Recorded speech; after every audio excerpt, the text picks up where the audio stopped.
Hi guys, it's Casey. Grew up in my nightstick, a blunt and a pipe marked by fake. Today I just want to talk about something that is very major in my life. It would be ADHD. I've had ADHD for a very long time. If you could be born with it, I'm sure I was born with it. When I was 9, I was officially diagnosed with very, very hyperactive ADHD. So as I went through puberty, my mind was changing and I still had ADHD, but the hyperactivity definitely toned down quite a bit. That was quite a drastic difference, although I still had a lot of problems and difficulties that I had to work through. However, when I was a teenager, high school age, I developed quite bad impulsive issues. I made very bad decisions, very dangerous decisions, and I also was very inattentive still, so I was very easily distracted, very easily lost focus on things, so I didn't do great in school. So finally, now I'm 20, I still have it. I mean, it's followed me through adulthood. I still struggle every day, all the time with it. Now I'm more so inattentive. I'm still impulsive, but the impulsivity is less dangerous. Choices I was making when I was in high school were very bad choices. I've tried tons of different medicines throughout my life. The first medicine that I was started on was Strattera, then it was Concerta, then Ritalin, then Dexedrine, and finally now I'm on Vyvanse. There's different reasons that I stopped each of the different medicines.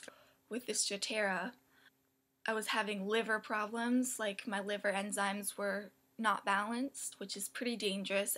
The second one that I started taking was Concerta. I basically stopped taking that because it wasn't strong enough anymore. It wasn't potent.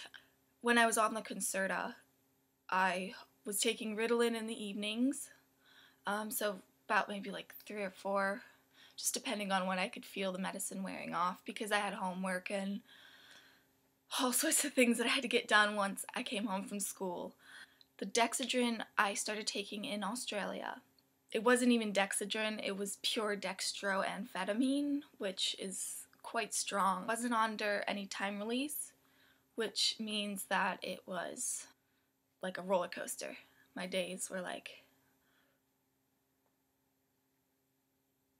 that. So you would feel lots of energy, motivation, and focus, and then it would just slowly go away, and then you'd feel it again, and then go away, and then you'd feel it again. Personally, that did not do well with me.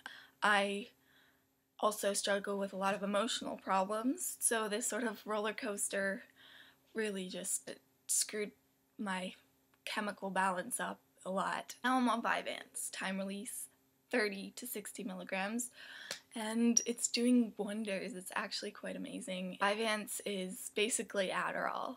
It's slightly different. It's from the same company, and really all it is a new version of Adderall that they can make money off of. Another thing that I wanted to talk about is the stigma that comes with ADHD. The medications they use are extremely powerful. For someone with ADHD, it's not so intensive. It's not like you're on a drugs or something, not like you're on speed.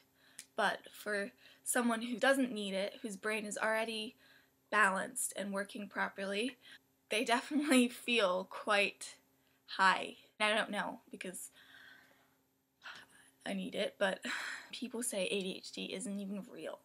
It's like, maybe it's not real to you because you don't have it, but you have no right to say that someone else doesn't have it. You don't know. You have no idea. So just shut up.